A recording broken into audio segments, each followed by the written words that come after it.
Hello, everyone, and welcome to In Our Community. My name is Mark Isaac Potter. I'm the host of the show today, and we're visiting with Joan Schumm, who has been a longtime friend of mine and helped me through the years, many years ago. Joan, tell us about your early business that you did, the early business you started with there was a famous person was your client. The famous person that was my client. Yeah. Tell us about your business too.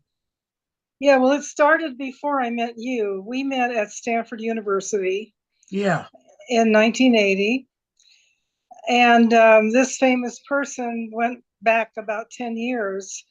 I had, well, actually, the late 60s, I worked for Ampex Corporation. Okay. They're the ones that invented the video for TV. Before that, you all TV was live and you couldn't record it. Okay. And so anyway, I worked for them and I was a typist along with many others. Okay. And one day we're all typing clickety clack on our typewriters, and the typewriters stopped. And I was new, so I didn't know why they stopped. Oh my And they gosh. all turned around and looked, and there was this most handsome man that I had ever seen.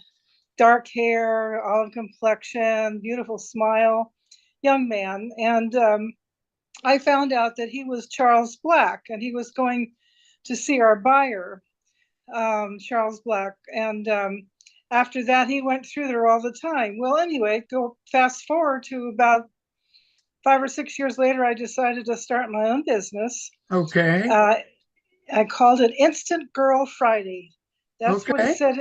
That's what it said in the yellow pages. Very good. Remember the yellow pages? Oh, I remember. Don't worry. And they were very popular then. And so anyway, one day I got a phone call from a man who said he had a speech that he needed to have typed for his wife, and she was flying out in 4 hours. Would I be able to do it? And Yeah. this was before real computers and things. This was typewriters, Yeah. Yeah. Yeah. hand and pick typewriters, Yes, we So understand. so he had a yellow tablet, and he wanted me to type it on the typewriter for his wife. I said, Okay. sure, I could do it. So he came over, and when he opened the door, I almost fainted. I said, Mr. Black. And I think he almost fainted because he couldn't figure out how I knew who he was. And I explained to Yeah. him I worked at Ampex and so forth and so on. So Okay. he had me, he had, when I looked at the yellow tablet, I realized this was Charles Black, the husband of Shirley Temple Black. Oh my gosh. And that started a 4 year business with him. Mostly meant him. Shirley Temple came a few times, but it was mostly him. And Yeah. what I saw about him was he was the most supportive man, husband Okay. for his Okay. wife. You Okay. couldn't say anything wrong about her, boy. He would let you know. And he was a wealthy man in his own right. But Okay. anyways, so that was my. I could tell you many stories, but that was my story of how I met Shirley Temple Black, and she and her husband. I did work for his business too. We did that for about 4 years until I closed my business. Okay. So tell us one of the stories that involves Shirley Temple Black. You said you had a lot of Well, stories. yeah. Tell us Well, one. there's a couple We, stories, our but audience is craving to hear this. yes. Well, anyway, this will perk your curiosity. My neighbors had never seen Shirley Temple, although I told them about it all the time. They said, "Oh yeah, yeah, Shirley Temple." Um, so one day, usually because Mr. Black brought over the work, Right. but this time Shirley Temple Black was going to bring over the work. So I was so excited. Now my neighbors would get to see her. Right. Well, I was when she came and parked the car. It was a old junky pickup truck. Okay. She had curlers in her hair and a scarf on her face, and some sunglasses, so nobody would Oh, recognize her. So anyway, so that was my first experience. My neighbor still didn't believe I had Shirley Temple Black for a customer. And then one other time was my husband's experience. I usually Mr. Black would pick up the work, but this time he couldn't. So I was going to go pick up the work at her house. Okay. But I got so busy that my husband said, "Oh, well, I'll do it." I said, "Okay." So he went there to her house, picked up the Okay. work, came back, and his face was all ashen.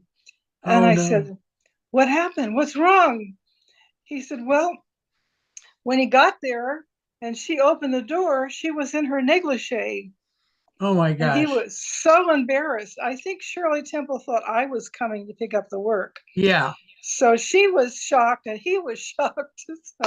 So anyway, that's the last time I let him go there and pick up work for her.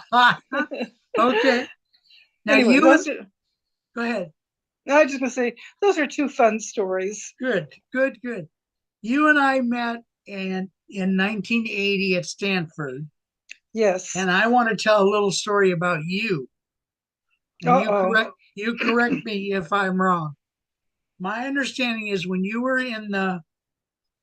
being interviewed, and I think Arnie Oles interviewed you, that you said you wouldn't take the job unless they rehabilitated the print center, the copy center.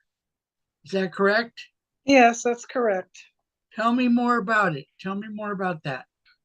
Well, I guess when he found that he had an interest in me being the operations manager, I said I would like to see the copy center.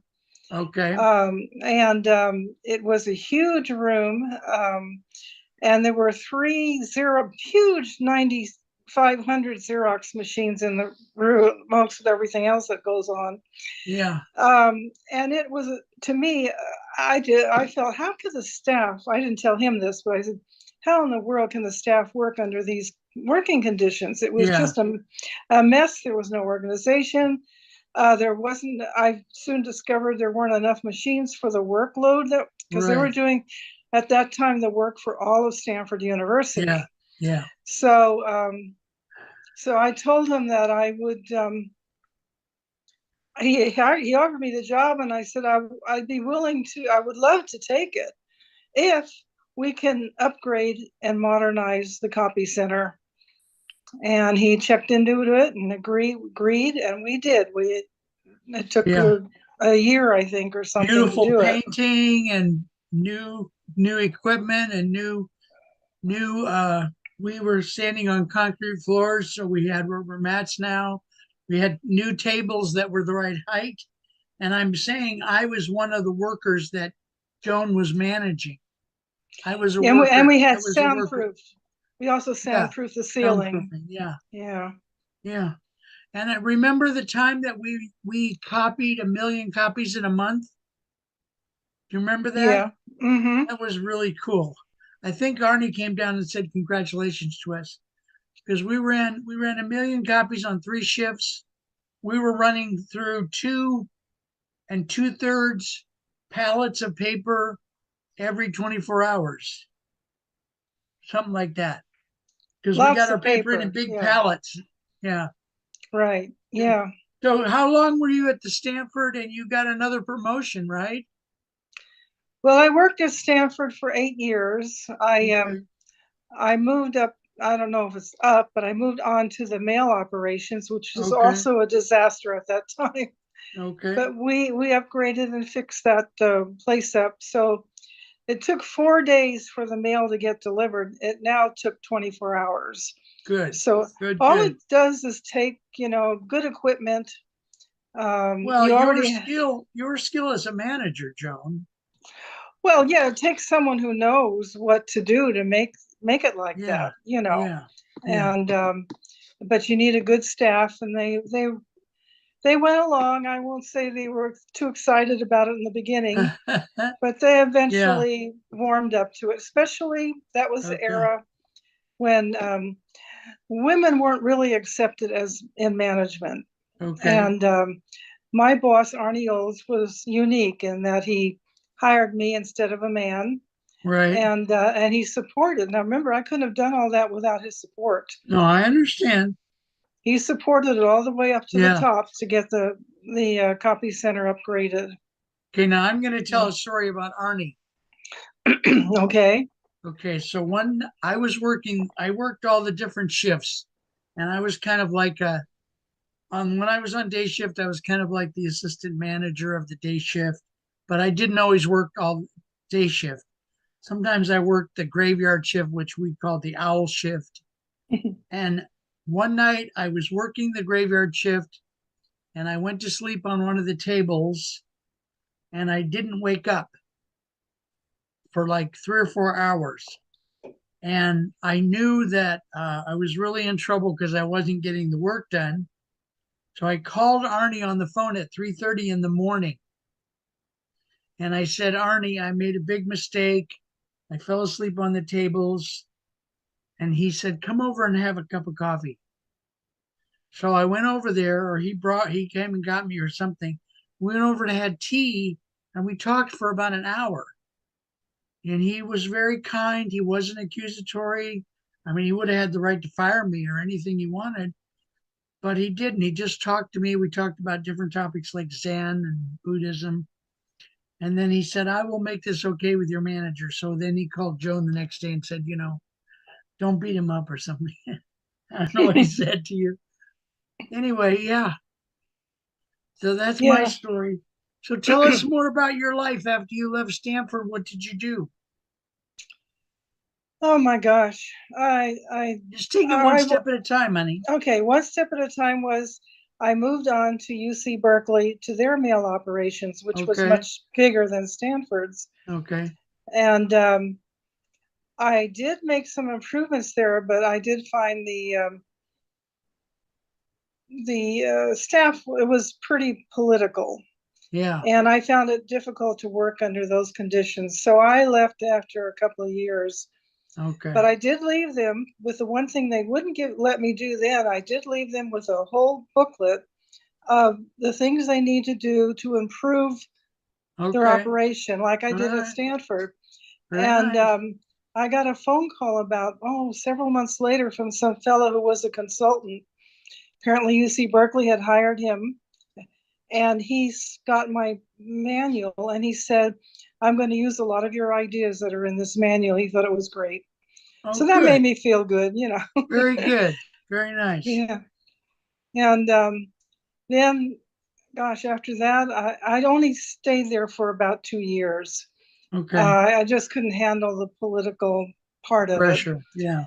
Yeah. And then remember, this is Silicon Valley. In the 70s, the 80s, and the 90s was its heyday. Yeah. And I decided to work as a temporary for a year or two, so I could just go around to work in these different companies. So I got to work Yeah. in a lot of um, upstarts or whatever you call them, Okay. startups, Yeah. and it was really fun. And one of them, and I can't remember the name of it, but they did the Jurassic Park movie, the first Okay. movie. Okay. And remember the animation and everything, except for Disney. I mean, it really wasn't that great yet, and Yeah. especially to try to make it look like live animation. Yeah. Um, but on that day, they created all of the dinosaurs and everything for this movie. Yeah. And on the day that the movie was going to be shown in advance, they let the whole staff go out to see the movie. And so us Okay. temporaries ran the company. Oh We had my to stay gosh. behind. I thought Okay. they did have a supervisor here and there, but I just thought, oh, it was fun. We got to be there all by ourselves, where everybody else got to watch this Okay. Jurassic Park movie. Okay. That was a lot of fun. Now, And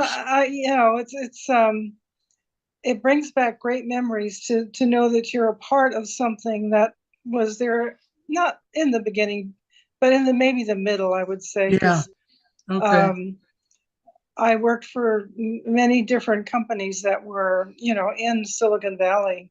Yeah.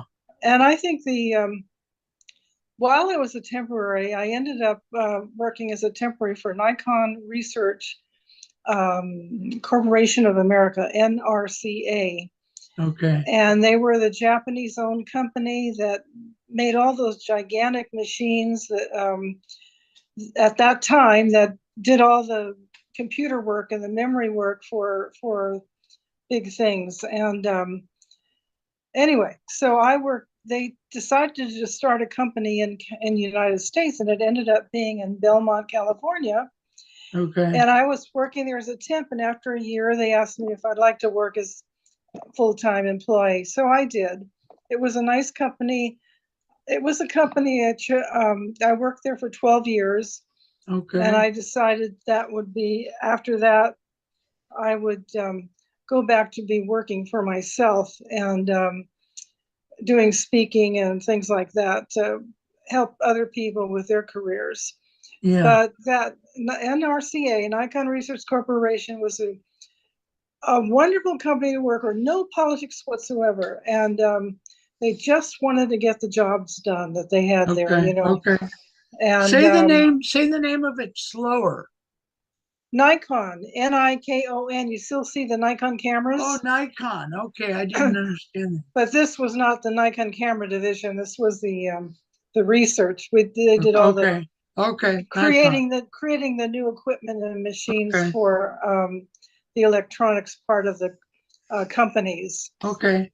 So anyway, so yeah, we I I think that's fun because I practically all the companies I worked for, their names were well known at that time, Yeah. and so anybody who worked in Silicon Valley at that time probably really had a lot of fun.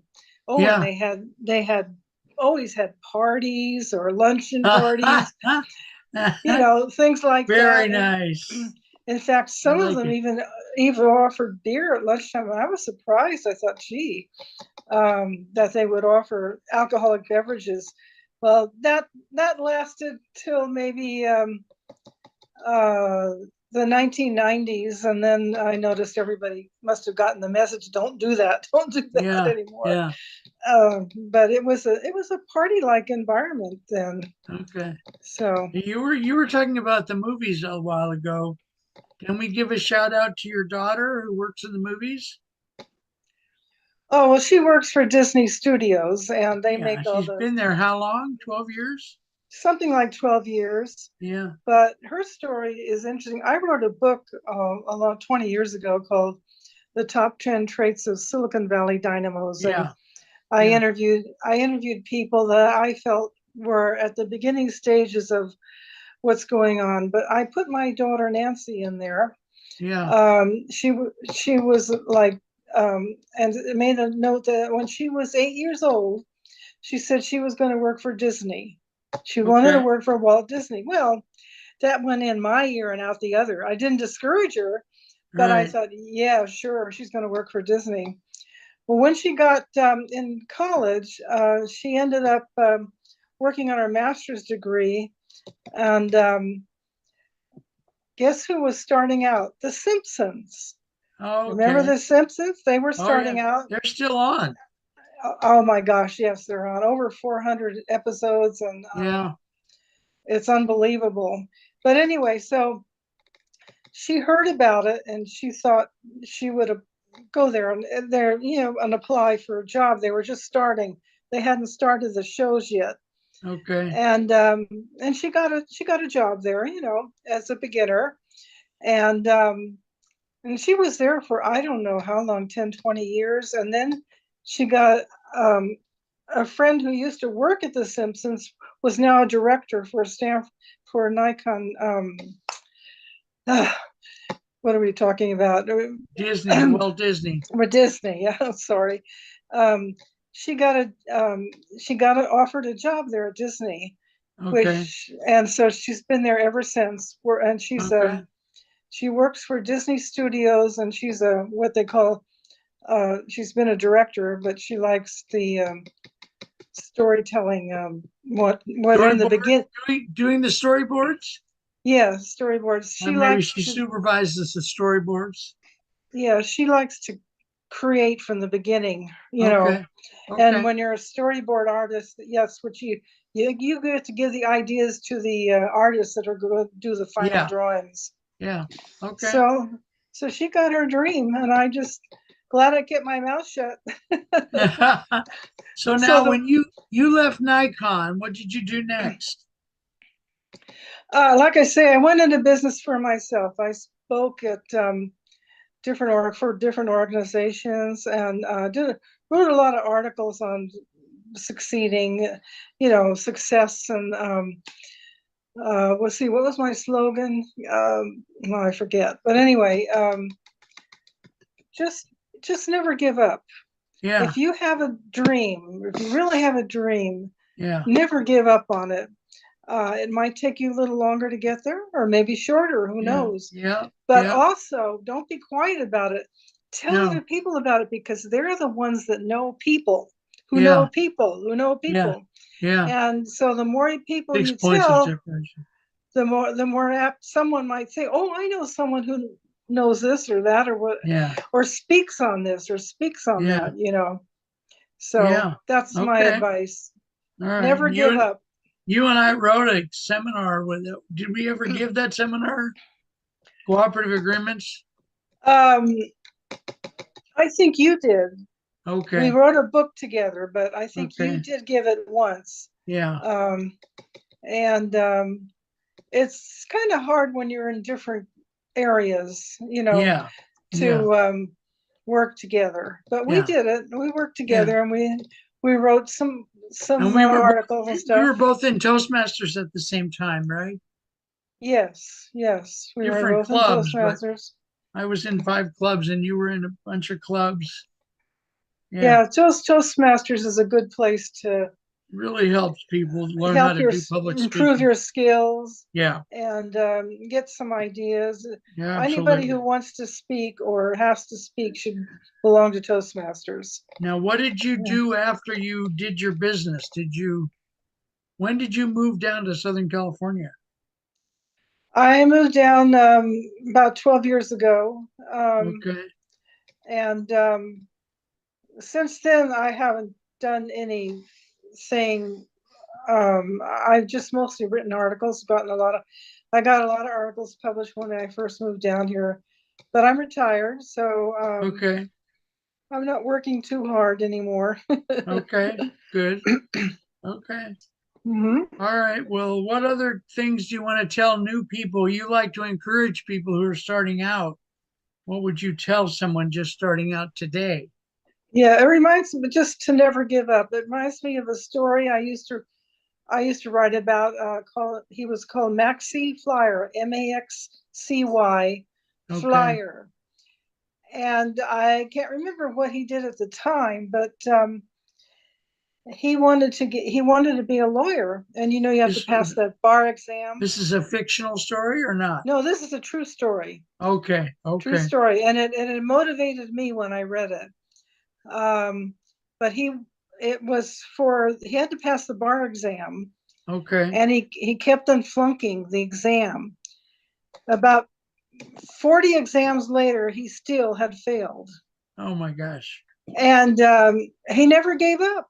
He never gave up, and so I think it was 2 years after that he finally passed the exam after 42 exams. Wow. And I don't know if that's 42 years or how Yeah. many times you can take the exam in a year, but he never gave up. And his son was the one that wrote articles about him because he was so proud of his father, Okay. passing this. And so I tell you, if you really, really, really want to do something bad enough and you have a dream, Yeah. never give up. Okay. Just That's remember beautiful. Maxi. Just remember Maxi Filer. Okay. Okay. All right. We have a Okay. little bit of time left, but not too much. We have maybe two to 3 minutes. I'm trying to think of stories I can tell about you.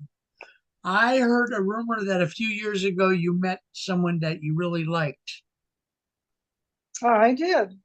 Yeah, tell us Yeah. about that. Well, I met him at my church, Okay. and he had meetings. I'm a senior, so we had a senior meeting. And before the meeting, he came up to me. I didn't know him personally, but I knew Okay. of him. He was a retired pastor of our church. Okay. So I said, he says, I'd like to talk to you after the meeting is over. Can I meet you out in the parking lot? I said, okay. I thought he wanted me to speak or do something. Yeah. To make a long story short, he wanted to go out with me. Okay. And I said, yes. I mean, this Okay. man, it was a pastor. I mean, he was influential in his persuasions, and I Yeah. didn't take Yeah. much for me. I said yes. And we actually probably got married about a month later. No kidding. Yep, Wow. he Okay. was so persuasive, and I mean, I liked everything about him, and we were compatible. I mean, I did What was look his into name, those honey? things. What was his Hmm? name, Joan?